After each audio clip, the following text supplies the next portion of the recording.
I'm lucky I can like open my computer and scroll Facebook. You should be scrolling the georgiavirtue.com. What the hell are you doing? You're listening to Let Me Tell You Why You're Wrong.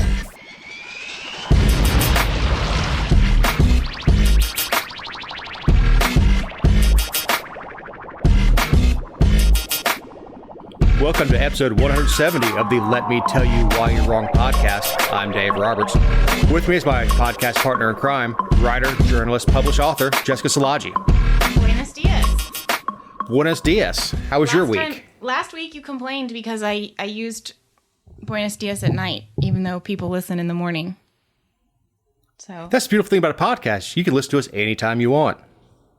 it's always the right time to listen. Well, some people start in the morning on morning drive and finishes on the drive home. They must live in Atlanta. In Atlanta, you could listen to one show on the way in, one show on the way out. True. If it was all Metro Atlanta, we have to do 2 shows a week just to cover one day. How was your week? I got a new grandnephew, baby Carter. It was 8 pounds, 13 ounces, and 21.5 inches. That's a big baby. That is a pretty big baby. They run big in our family. I was almost 11 pounds. They run big. We do. Not a shirt. And she's a little girl. I mean, she's small. You mean the My mother. niece. Yeah, my niece. But yeah, we got the news the night before we recorded. About 10 o'clock, about 9 o'clock, I heard that the doctor said it was time to push, and then 10 o'clock we had baby Carter. So pretty good news in my family. How was your week? It was fine. We've had beautiful weather down here. I guess you could say I like it warm. I hate the cold. I hate winter. I'm very happy about the heat. I love being tan. I'm a better human being when I'm tan. So I'm just excited. Like, I'm just happier from May to August. Yeah, well, for me, tanned fat looks better than white fat. Yeah, if you can't tone it, tan it. Absolutely. We may have said that on the show last year this time. Probably. So we have former head of the Pentagon's infamous UFO program has claimed the U.S. government is in possession of, quote, exotic material, end quote, from mysterious vehicles. That might have been your worst segue ever. Did you go from beautiful weather? Yeah. To UFOs. Yeah. Well, I don't know. So, Do you believe in UFOs? do I believe we're the only life in the galaxy? Of course not. It's just, yeah. But do I necessarily believe in you? Yes, I believe there are UFOs. I don't necessarily think they're extraterrestrial. Mm-hmm. A lot of things I think are experimental aircraft, and maybe from other countries that decide to see if they can fly over us without seeing them. Yeah. I was convinced I saw one actually last night, driving home night before we were recording, obviously, from a Brooklet City Council meeting. But I had forgotten my glasses and had to wear my sunglasses, their prescription. Had to wear them driving home at 9:30 at night. It was not actually a UFO. It was just a cell tower with some new lights on top of it. But it looked like it was moving because it was so dark with my sunglasses on at night. I wear my sunglasses at night so I can see. Mm-hmm. I know you don't get the reference. No, I know the song, you fool. You didn't do a very good job singing it. I don't do a very good job of singing anything. Mm-hmm. It doesn't mean I won't sing given the proper amount of social lubricant. Uh-huh. But okay. A lot of the things that we think were UFOs were just technology very early for its time. The Aurora program was the stealth bomber. So when people saw flying V's in the skies, it's something they'd never seen before. And now, if you see we see stealth bombers flying over, ball games and stuff like that. So yeah. I don't necessarily think that they're extraterrestrial. I think in the galaxy, in the Milky Way, we are absolutely the trailer park. Really? Yeah. Look, if you were sitting on another planet and you watched our TV, would you come visit? No, absolutely not. But I've been advocating for quite some time to send the people here that are making it a trailer park somewhere else. So we'd have to have a rocket ship big enough to put the entire membership of Congress in it. Well, why do you think they know what's going on here, but we don't know what's going on there? Oh, I have no idea. I don't know. It's too much X-Files. Well, this guy. Yeah, he said there's physical evidence of the existence of UFOs and called on the U.S. government to be more transparent about it. I mean, the U.S. government could be more transparent about everything. They could, but they wouldn't be the government if they were. Sure. But I don't. I think they're certainly in possession of some secrets. I don't know what the end game would be to hiding the existence of ET. The process necessary to hide something of that size and magnitude for as long as it's been. We're talking about Roswell in the 40s. The conspiracy necessary to create some Men in Black scenario would be enormous, and you'd have to have security leaks somewhere.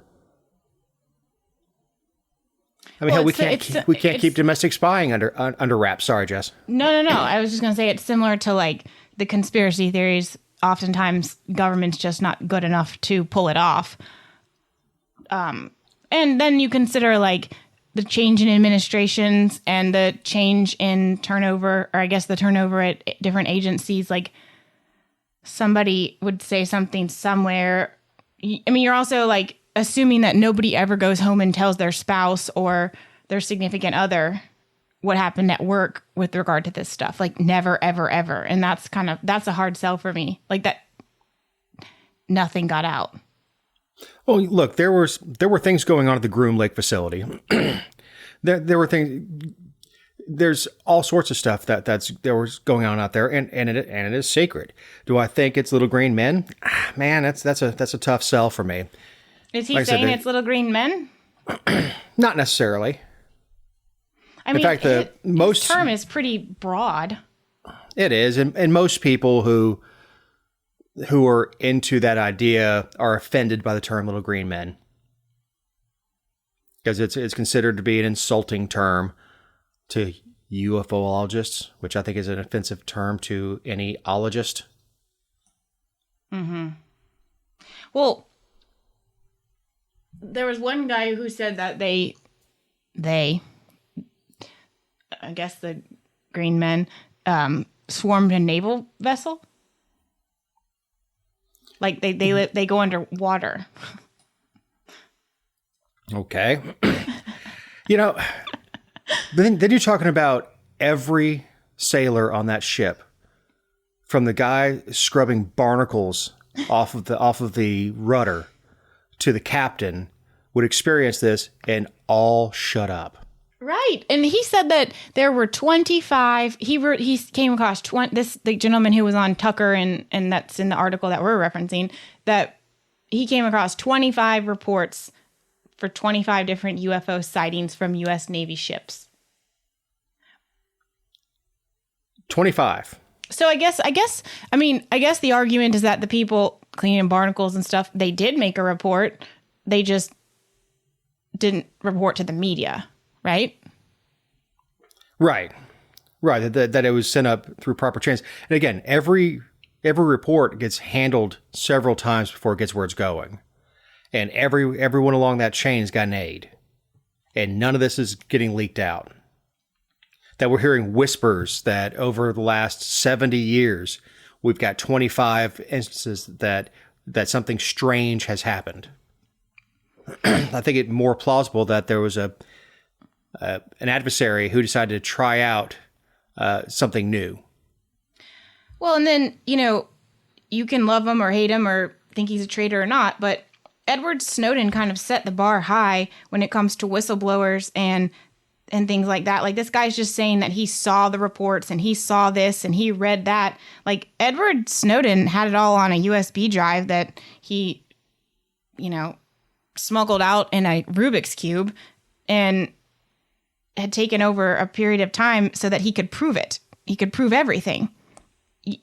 We're kind of living in that day and age where it's expected that And there's another story that we're going to talk about a little bit later.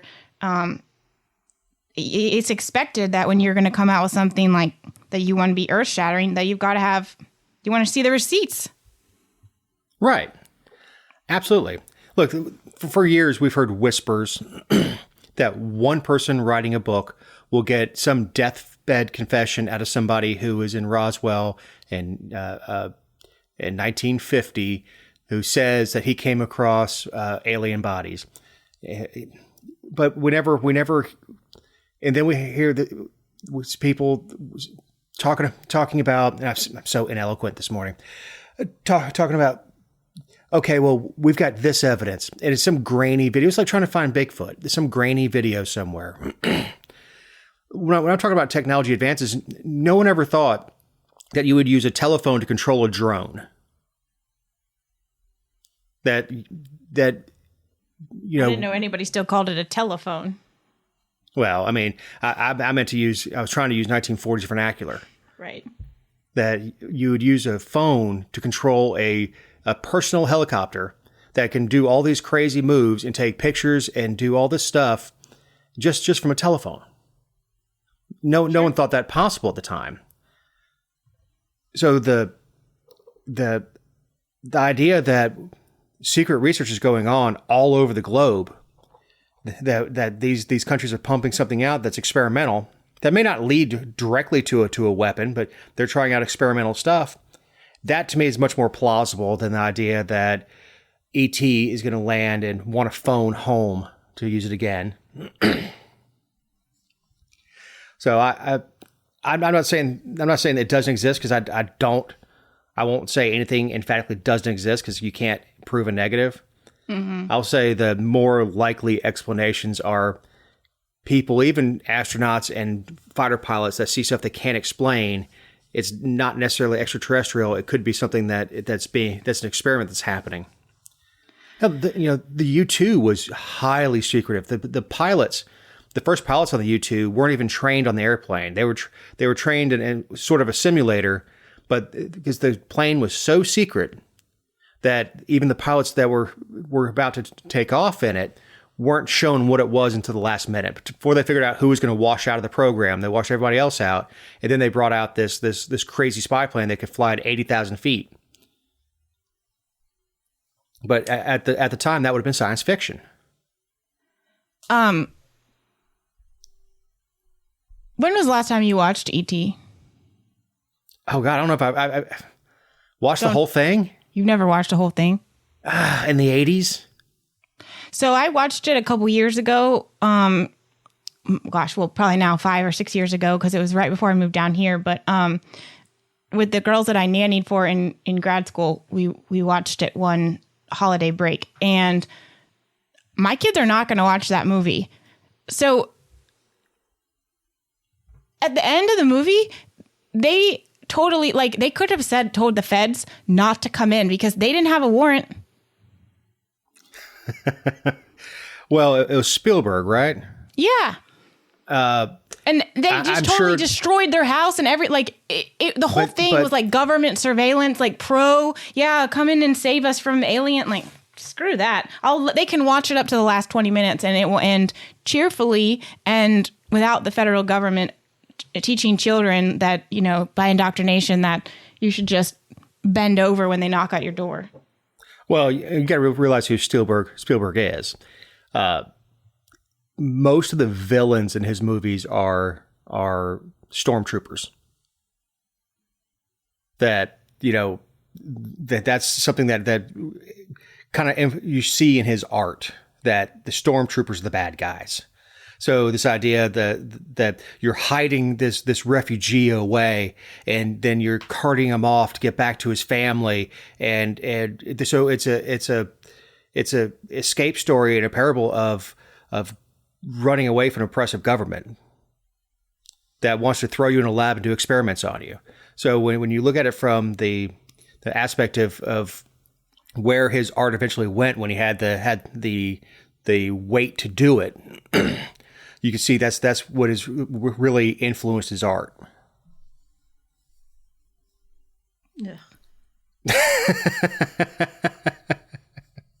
So, in that vein, Space Force commander fired after comments he made on a conservative podcast. Not ours. No, but the light bird certainly is welcome to come on. So this lieutenant colonel has been removed from his command after appearing on a conservative podcast criticizing the United States military. Lieutenant Colonel Matthew Lohmeyer joined the Steve Gruber show to discuss his new book, Irresistible Revolution, Marxism's Goal of Conquest and the Unmaking of the American Military, which alleges that Marxist ideas are becoming widespread within the armed forces. He expounded on those concerns in the podcast.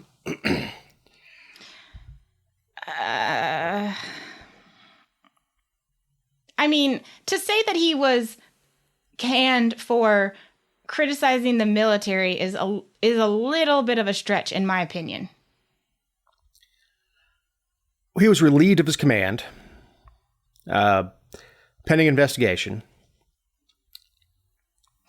He wrote a book. Yeah, it's not like he just said the U.S. military does some bad things sometimes.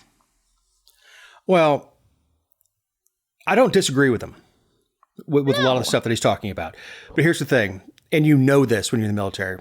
You don't do media without getting it cleared. You don't write a book without getting it cleared.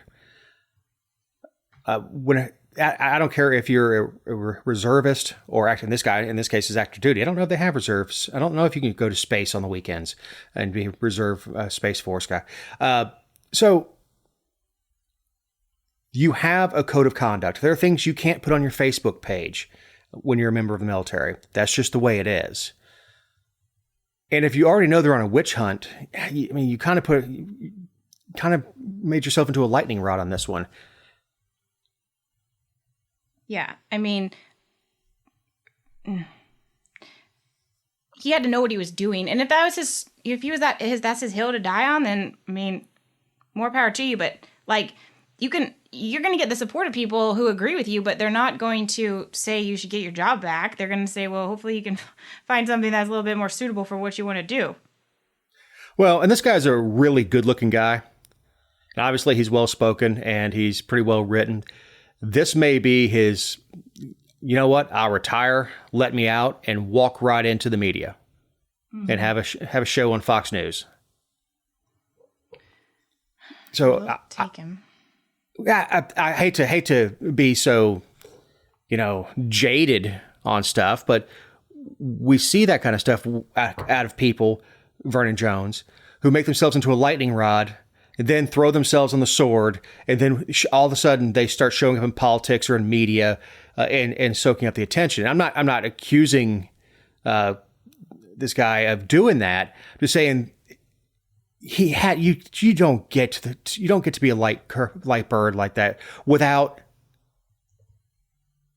knowing some of the regs. Without at some point having to talk to a soldier about what you put on Facebook. Fortunately, Facebook wasn't a thing last time I was really in the military.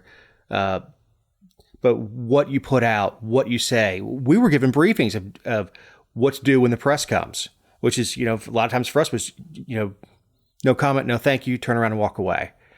Because nothing good comes from being in the military and being on TV, unless that's your job.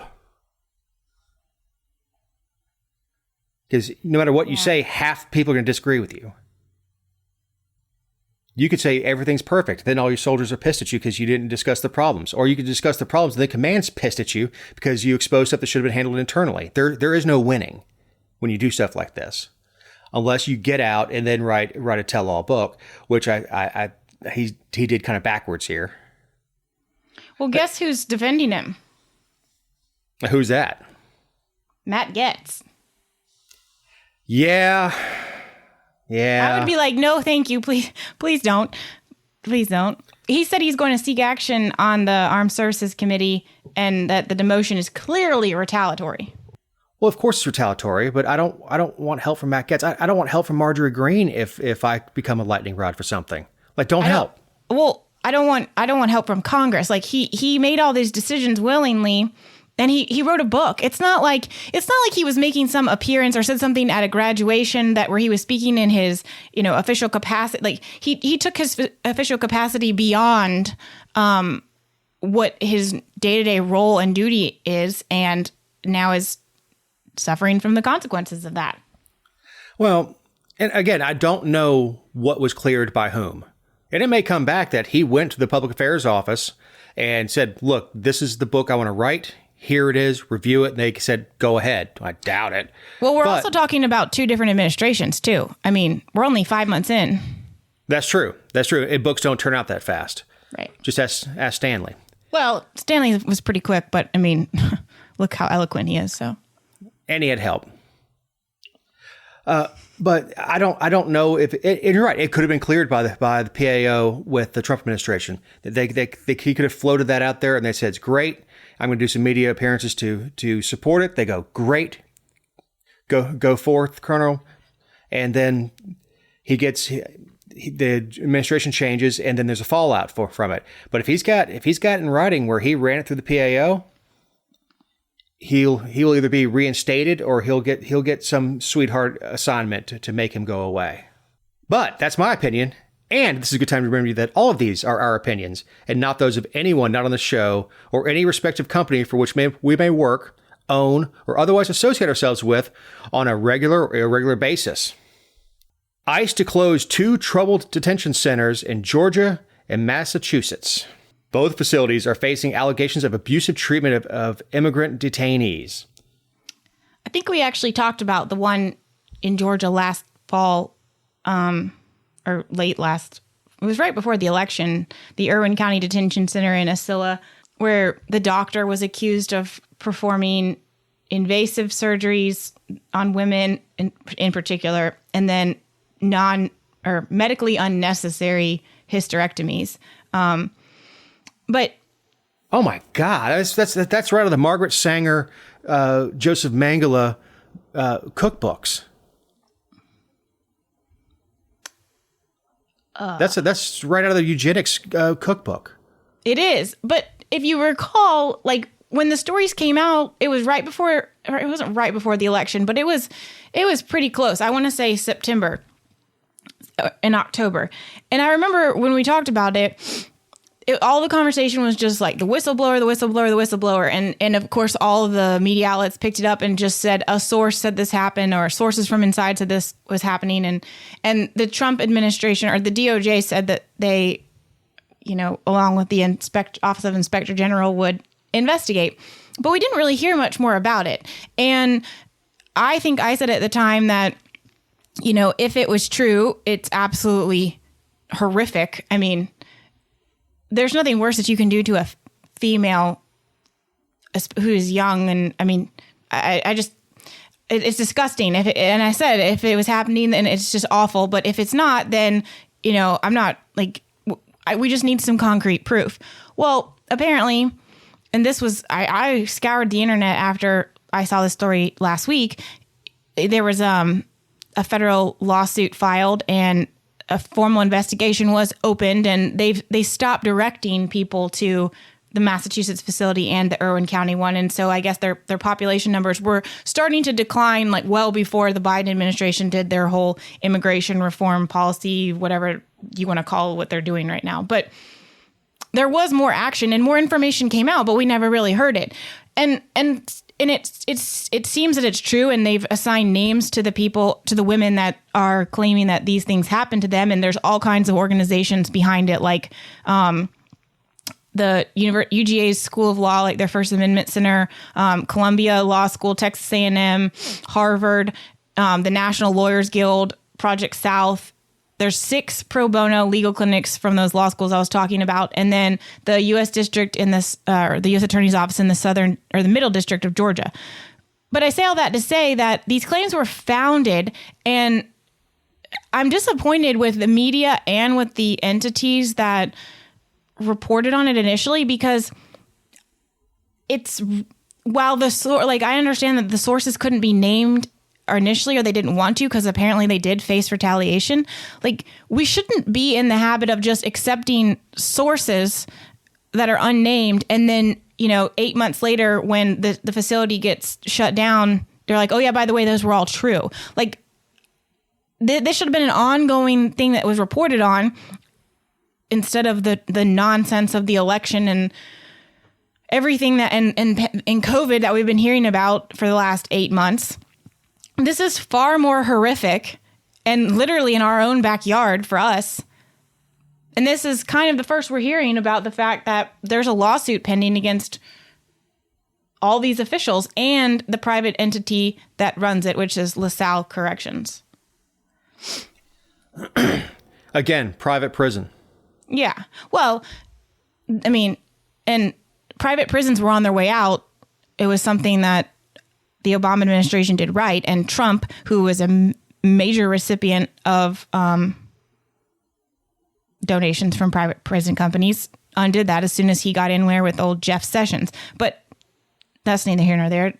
I mean, we've talked about it a lot on the show, but I'm just disappointed because, I think it's reasonable that people were like, well, I need more information before if this did happen, it's absolutely horrific, but I need more information or I need to see something more concrete because they're they're harsh allegations. And to say that something like that just happened in our facilities that whether privately run or publicly run, we're still responsible for. You need to be able to back that up, but then you come back and back it up and nobody reports on it. That's lazy, and it pisses me off. And COVID dominated the news cycle, and I think the side effect of the COVID effect is burying what would have been news that we were so obsessed with. Now you throw that in with an election cycle, and it's just a perfect storm of burying important stories. It's one of the things I said before Dick Donovan, our district attorney out here, was officially indicted, was nobody's happier about COVID than Dick Donovan. I'm pretty sure I wrote the story about Dick Donovan like the week that everything started changing with COVID, and it went from crazy traction to who? Right. I mean, there were movements to start pushing for impeachment, and then COVID happened, and it went away. The same thing with Trey Kelly. Yeah, I know there's in both those cases starting to get some traction on them now, but as far as the public outrage, it's greatly dissipated because we're 14 months later, that our attention spans aren't that long anyway. And then you have that happen. You have something that consumed every ounce of media. Was, if you watch an hour-long show, it was 59 minutes of COVID, including the commercials were about damn COVID. Mm-hmm. You couldn't watch a television show without you seeing the characters put on masks and take off masks, which has got to be awful for an actor that makes his living off his looks. So we were totally consumed with this thing. Whether you were watching fiction, the only thing you could do is watch old television shows or watch Tiger King or something where it was filmed long before it if you wanted to detach from it. And people were just so over it that there just was no attention span for holding the news. And I know news organizations exist to make money, and it could have been that everything stopped for a period of time. I don't know. I would think that this is something that, because they say if it bleeds, it leads. And I would think that something this egregious should have led somewhere. This is one of the most disgusting stories. And right now, the headline that's leading is that ICE is closing troubled detention centers. Again, I don't care if it's one woman or 50. It is I don't care what the woman has done. I don't care if she's here illegally or not. There is no excuse for performing a medically unnecessary hysterectomy on a female in our custody. And the fact that the story now is that, we're just going to close these facilities because on the left, the conversation is, well, we don't like private prisons and we're doing immigration reform and we're changing how we're handling all this. And on the right, it's like tough on crime. They shouldn't be here. And how could they do the conversation is that somebody in the custody of the United States government is changed forever physically, and nobody gives a shit. Well, and here's the thing, is most of these women, or I say most, a good portion of these women were abused getting here. We hear horrific stories about how the cartels and the coyotes treat children and women and abuse them on their way here. And then to get here and think, I'm finally safe, and then have Dr. Mahendra Amin start doing non-consensual, unnecessary, and invasive gynecological procedures is how it is worded in the article. And unnecessary, non-consensual, and invasive. Those three words, I don't want to hear that about a procedure taking out a hangnail on my little toe. You're talking about the most intimate thing possible. And that, what a just awful person. And look, I'd love to hear her explanation. But this reminds me of Dr. What was his name? Nassan? That was at Michigan State. That was telling parents he was doing exercises with their girls' pelvic floor. That he worked for USA Gymnastics and the not University of Michigan, Michigan State University. And this was going on for years. So some of these girls complained, like, look, this guy's not wearing gloves. This is not medically necessary, but because he had doctor in front of his name, people went with it.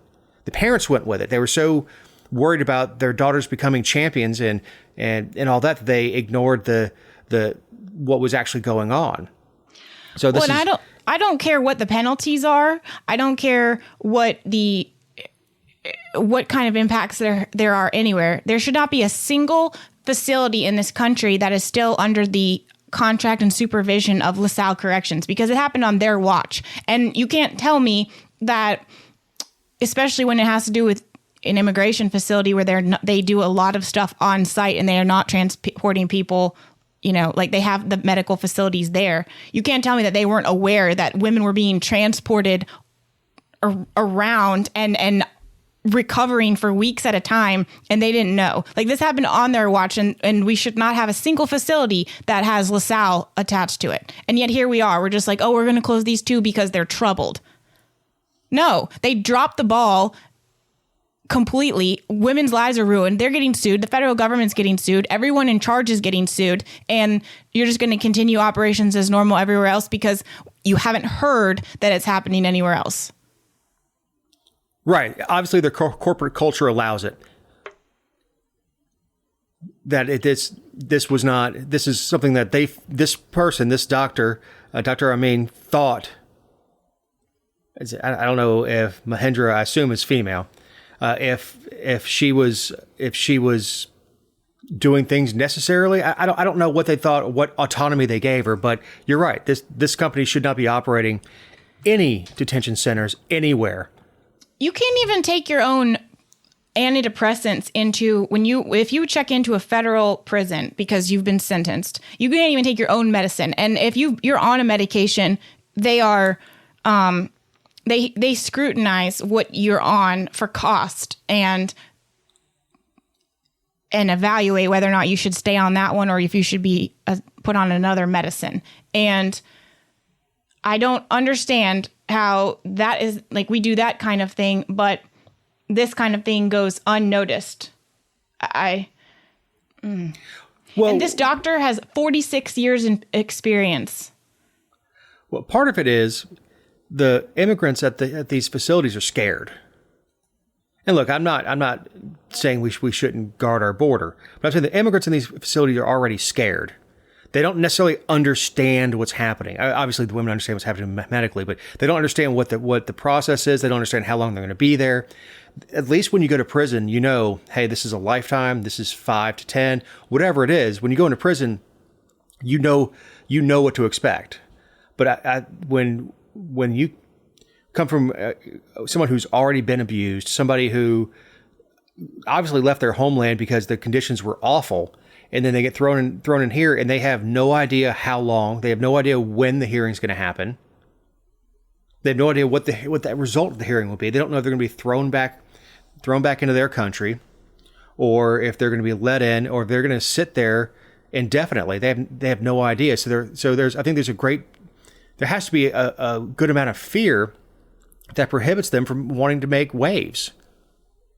Like, these are the people who are in charge of you, and these people that you are subject to their very whim. So it had to be really difficult for these women to even speak out at all.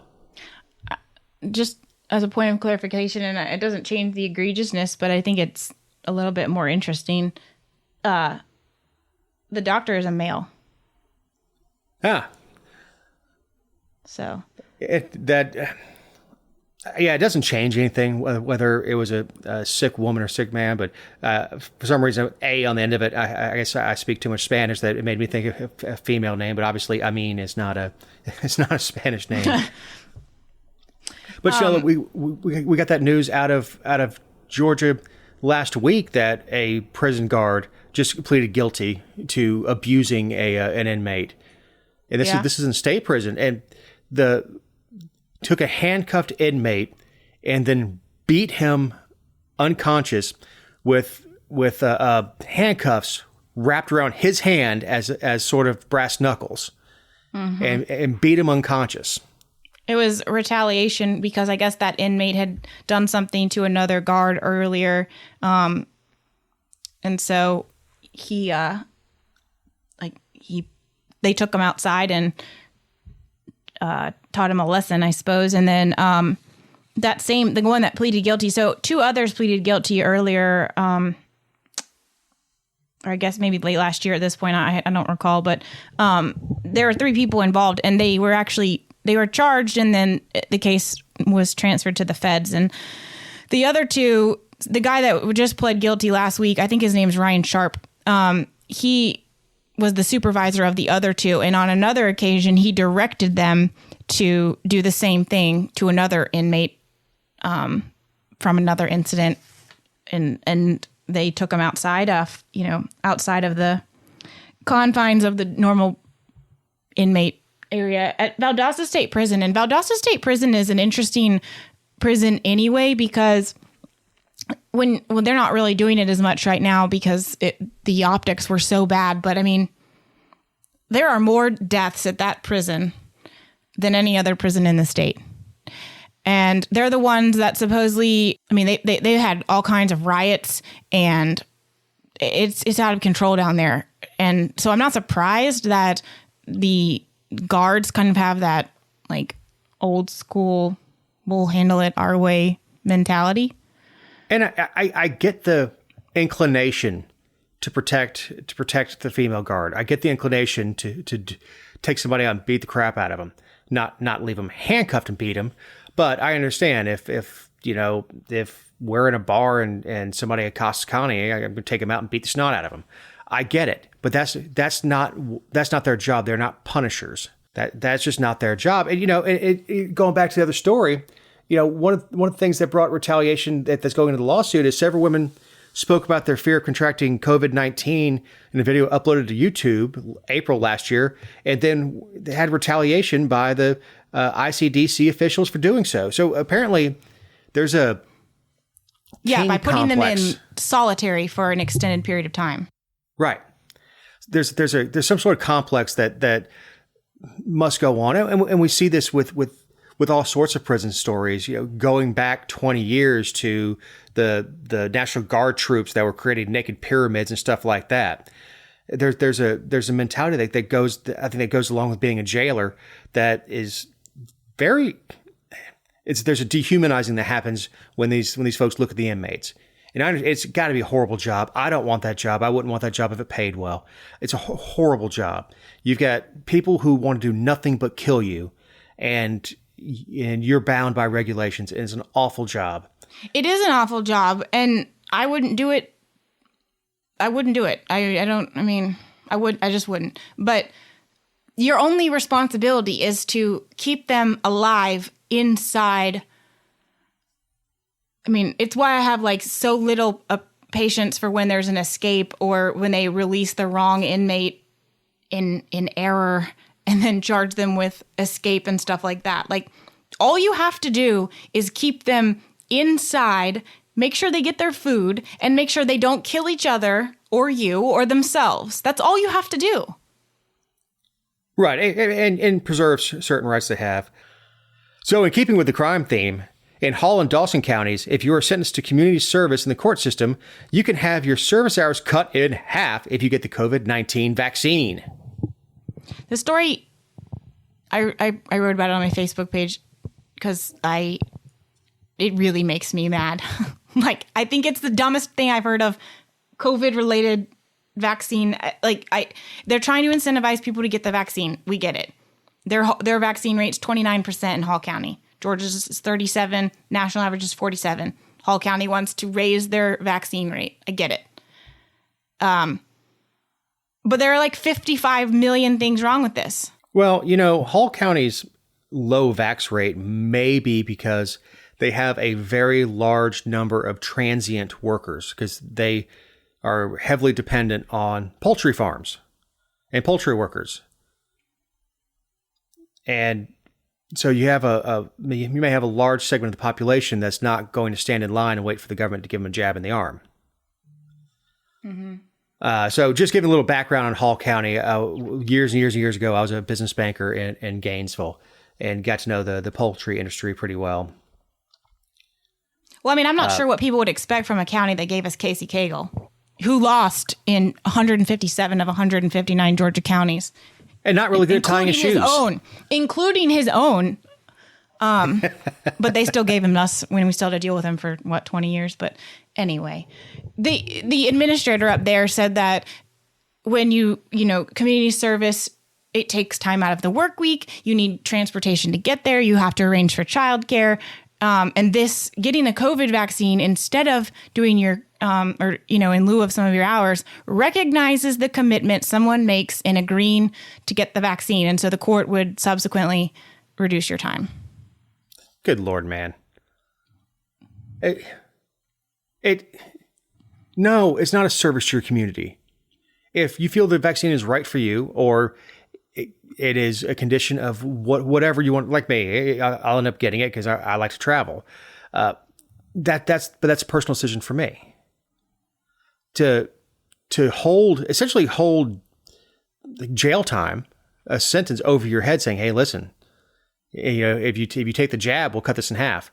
This is even worse than De Blasio giving away burgers and fries, or the Braves giving away free tickets to come get the Johnson & Johnson. You can show up a couple weeks ago, show up on game day, get the jab in the arm, and then you get a free ticket to the game.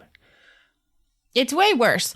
Because it's a sentence for committing a crime or just admitting you committed a crime to move on with your life, whatever. I mean, we're talking, and let's not forget that a lot of times with community service, we're talking about crimes where there isn't a victim.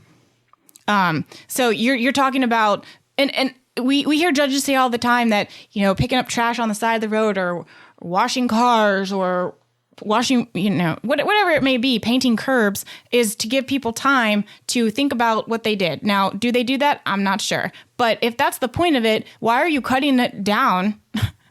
If the goal of community service is to sentence people and make them have a punishment that consumes part of their time, why are you cutting down their time for doing something else? Well, and community service, going back to what they said about taking time off from work, trying to find childcare and all that stuff. This community service is a way to stay with your child. You get to come home. Mm-hmm. That your sentence is commuted to community service. We're not going to throw you in prison, but you are going to pay the people of our county a penance. And that's going to be your time on the side of the road. That's going to be your time washing police cars. That's whatever it is. I've seen community service people working at the Chamber of Commerce filing stuff for people. Whatever that community service is, working in a battered women's shelter, doing whatever it is. At least you're supposed to give you some sort of ownership of the community, and again, and give you something to think about, and avoid jail time without getting the hammer from everybody else saying you're just letting criminals back on the street. And of course, to your point, you're talking about people that are typically nonviolent and don't have a victim. Yeah. Which I mean, that's not all the time. I'm not, I'm not going to speak in an absolute. Right. Typically. You're talking about people who had a reckless driving charge or, petty theft as a high schooler. I mean, there's lots of reasons that people have community service, and you're also not taking into account that someone might have already gotten the vaccine, or they can't get the vaccine, or they just don't want to. And someone else is being treated differently because they are willing to do that. I think the medical inability, for sure, is. I won't say that a lot, but I've heard that from a few people. There's something in the vaccine that he or she is allergic to. There are people who can't get the flu vaccine because of, I think, allergy to eggs. Because I think the virus is grown in eggs. So obviously, if you're allergic to something, you don't want to have it injected into your body. I mean, I'm not an allergist personally, but it would make sense to me that you don't inject what you're allergic to directly into your body. Correct. So you have somebody who has disparate treatment. Not to mention, this is a clear violation of HIPAA. Clear violation. I had a conversation with one of my neighbors. Like her employer is telling them to get the vaccine, and if you don't want to wear a mask at work or blah, you need to show us you get the vaccine. I'm like, well, that's a clear violation of HIPAA. When Connie had her back surgery, when I was speaking to her HR department, because she was on a lot of pills, I said, well, this is what she had done. They stopped me. We don't want to hear what she had done. That's all handled by a third party. It's not our business whether she had breast implants or, in this case, she had a lower lumbar fusion. It's not our business. We don't want to know what she had done. This was dealing with short-term medical leave. We talked about it a little bit before the show. It's a clear violation of HIPAA. So is this. If you want to change your uniform, you need to show me your medical records. Not a fan. Not a fan at all. And this would fall under reasonable accommodation. If you're in a wheelchair and they say you're going to go on the side of the road and pick up trash, well, I can't really use my wheelchair on the side of the road. It's a reasonable accommodation to say, okay, you're not going to pick up trash. We're going to have you do community service over here, filing paperwork for the sheriff's department. Whatever it is, it's a reasonable accommodation. If you can't get the jab, it's a reasonable accommodation to say, okay, well, we're not going to require it from you. I mean, how long before that's going to be an actual sentence before they put you in prison is you're hereby sentenced to get the COVID-19 shot and 60 days in the slammer? Well, they are making people in prison get it. And I'm not saying that if people in prison don't want it, they shouldn't be able to get it. I mean, gosh, we're giving it out for free to everybody else. But, I mean... Free. I just put air quotes up as if you could see it. Sure. Well... That's the problem with the podcast is they can't see all the times I'm rolling my eyes or scrunching my nose or whatever. But you'd have to be so much better behaved if we were on video. You think? Maybe not. Maybe not. They can see the disgust in your face go, ugh. I feel like I'd be able to say less. When the words can't say it for me, my face says it all. So there's a YouTube channel idea. Jessica's face reacts to the news. God. So another week, another sheriff, another problem. Last week, we learned that the State Attorney General's office requested the GBI open an investigation into Gwinnett County Sheriff Kibo Taylor on September 14th of last year. I know that people are sitting around and they're like, hold on, is the story that he did something wrong or that Chris Carr did something at all? Well, two things can be right at the same time. Mm-hmm. Unless the GBI botches it. But I'm done with my digs. Go on with the story. 4 lawsuits, 1 federal, 3 state, have been filed against Taylor by 3 Gwinnett County bail bond companies whose businesses were shut down. Yeah, so he's on video, and he says it's out of context, but he's on video saying, if folks don't support me, I'm not going to let them bond here. And he said that during his campaign, supposedly, and he was still a candidate at the time. But so he's saying like it was misleading and out of context, but the companies that he said that to, and even the one that he's on camera saying it to, aren't allowed to bond there anymore. So it's kind of hard to make the argument that he didn't mean it. Well, and of course, bond companies operate at the pleasure of the sheriff. Which is Strange to me. garbage. Strange. It's freaking nuts. No, yeah, well, yeah, I was trying to not add any more bleeps. You're going to take a single elected official and have him in charge of whether or not a private business stays in business. Without any accusation of wrongdoing, without any due process, I'm just not going to sign off on your bond. Yeah, Victor Hill approves this message. Yeah, I mean, that is cronyism at its best. Well, Or worse, whichever one you want to look at it. Well, right. But not only did he shut these down, the question I want to know, more importantly, is what is he getting from the companies that did support him? Right. And of course, he says that support, we talked about it last week, I think, support doesn't mean, he says support doesn't mean financially, but they support his policies or whatever. But the bonding companies that made contributions are still in business. It's blackmail. He said that they eliminated him because they didn't meet his high standards. Clearly. Yeah. Yeah. Yeah. $2,500 high, or are we talking more? Well, 2,600 is allowed now. $2,600 per entity.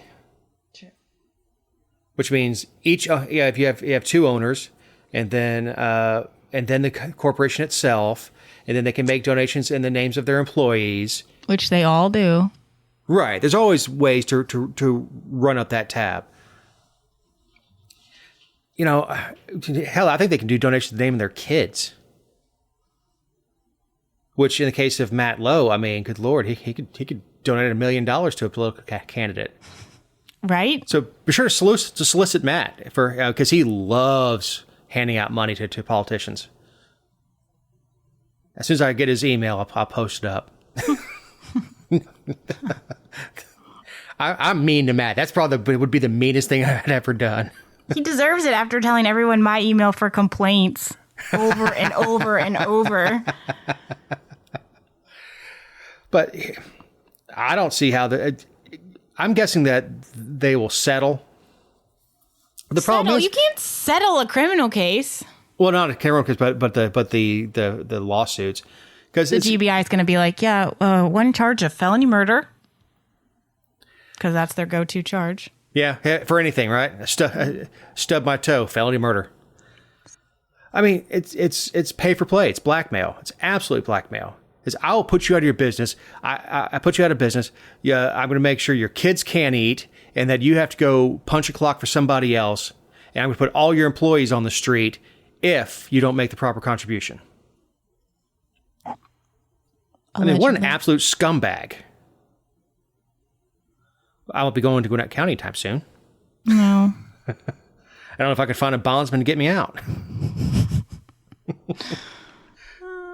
Well, Jessica, do you have any closing thoughts on our heavily law enforcement episode?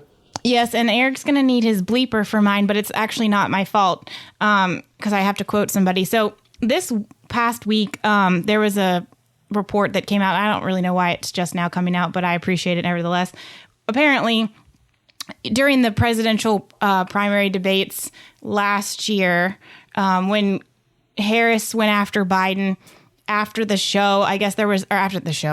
debate, there was a call with supporters and not necessarily like supporters like you and, well, not you and I, but people like peasants like us, but like the actual team. And Jill Biden said on the call, so Harris had implied that Biden was racist. And so Jill said, with what he cares about, what he fights for, and what he's committed to, you get up and call him a racist without basis? Go f*** yourself.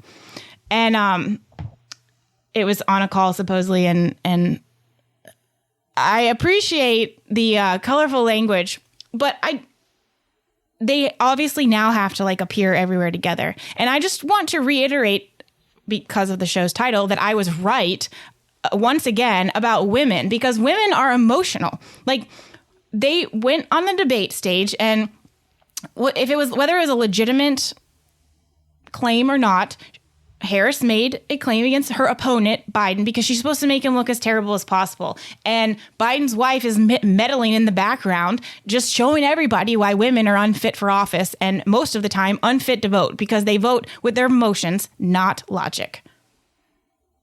So. Gave us John F. Kennedy. Gave us Clinton.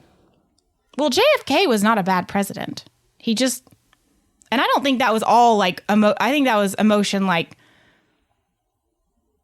oh, he was young, he was attractive. Smitten kitten emotion, not like heartstrings emotion for causes. And you know, the go F yourself, I kind of appreciate it from, and of course, Dr. Jill should have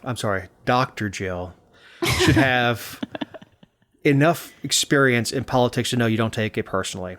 But I know a lot of wives that really would not be thrilled.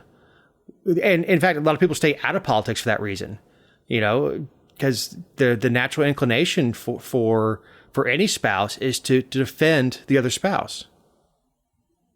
To stand up for your husband, stand up for your wife. You know, and I'm sure nobody likes to be called a racist. Well, of course not. And I'm not going to accuse Joe Biden of being racist. He certainly hung out with a bunch of them.